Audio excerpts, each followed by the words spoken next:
Hey, what's going on? And welcome back, and welcome to the room where most of my work is actually done. Most of my work is done on a paper, with a notepad, on a whiteboard, on a computer. That's where most of my work is done. Athletically, I can say most of my work is done on the mat, but as a coach, and someone who produces products, most of my work is done actually on the board, analyzing, creating products and stuff like that. Now, let's look at the scissor sweep. When we look at the model of the scissor sweep, a lot of you may draw a free body diagram like this.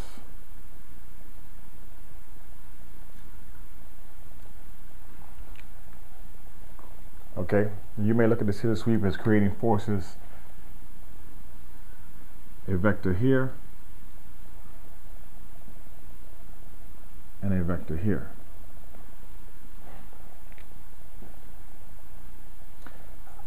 I will argue, and I believe successfully, that the scissor sweep actually looks like this on a free body diagram.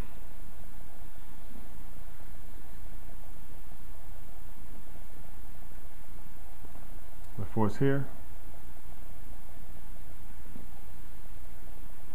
and a force here, or you could just say force acting here.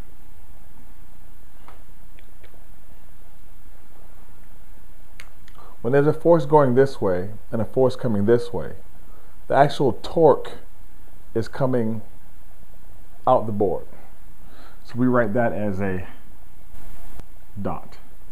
If we were going the other way, okay, if we were going the other way, you would write it a different way. You write it as an X, but the force is coming, the torque is actually coming out.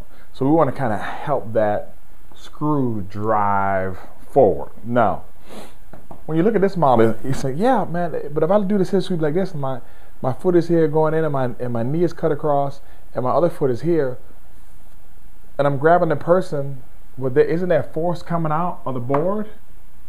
And it doesn't look like that. It does look like that because you have to pull this person forward. So when you pull this particular person forward,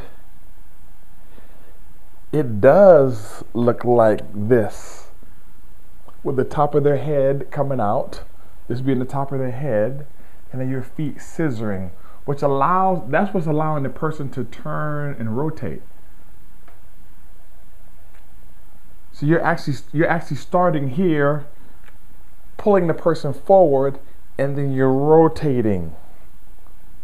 This is how a scissor sweep actually works. This is why it doesn't really require a rock forward and a rock back.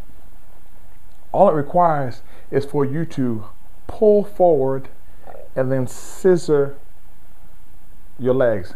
Here's what we do, and you'll see how it is that I set the way that I set up my scissor sweep.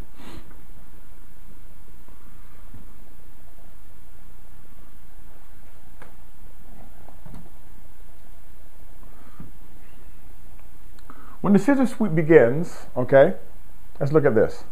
When the scissor sweep begins, the person is most of the time in the closed guard. So the forces are where? They're here and they're here as the guard closes. Okay.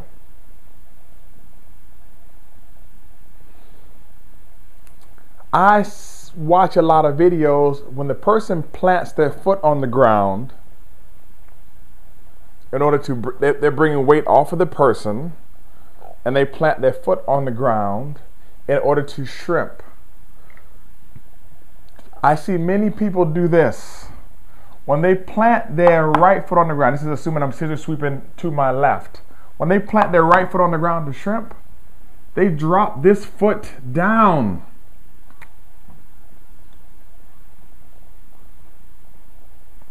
This person just jumps over and passes. When you drop your foot on the ground in order to shrimp out, you should be pressing harder here, keeping your foot high on the hip as you shrimp out to cut your knee back across in order to position your foot back here. In order to provide you with a real life example, I wanted to give you an inside view of one of the deliberate practice training sessions that we had, which was 8 hours that I had with the kids. You can see Rufus, my son, is on the bottom here in the closed guard. He's beginning the scissor sweep progression, following the steps, and he's making a mistake by dropping his leg down. See his right leg? He's dropping his right leg down as he moves to shrimp out instead of keeping his foot high, and I'm getting on him about that. I had to cut the audio out because you all don't want to hear what I said after like 5 hours in, after going over the same thing over and over again. But I show him what can happen if he doesn't keep his foot high. His training partner, Peyton, can just pass. I let him know it is imperative when you're shrimping like that to keep your foot high. Sometimes you got to create just a little bit of downward pressure with that foot that's on the hip when you shrimp out. You'll notice that he does it correctly this time. So when he shrimps out, he keeps the foot high. It closes off. It just closes off some of the space that is naturally created when you shrimp. See, this time the foot is high. Then he cuts across and locks on both sides like you see in the example that I gave on the video before showing this particular real life example. Let's go back. In order to shrimp out, you should be pressing harder here, keeping your foot high on the hip as you shrimp out to cut your knee back across in order to position your foot back here. To review, when you shrimp out, this is a yes. This is a no. This is a yes. This is correct. And this is a no. I know you think I'm beating a dead horse here, but I want to make a point. A lot of people are taught to plant and then scissor right away. You have to cover it slow so that you increase that split second of when you do keep the foot on the hip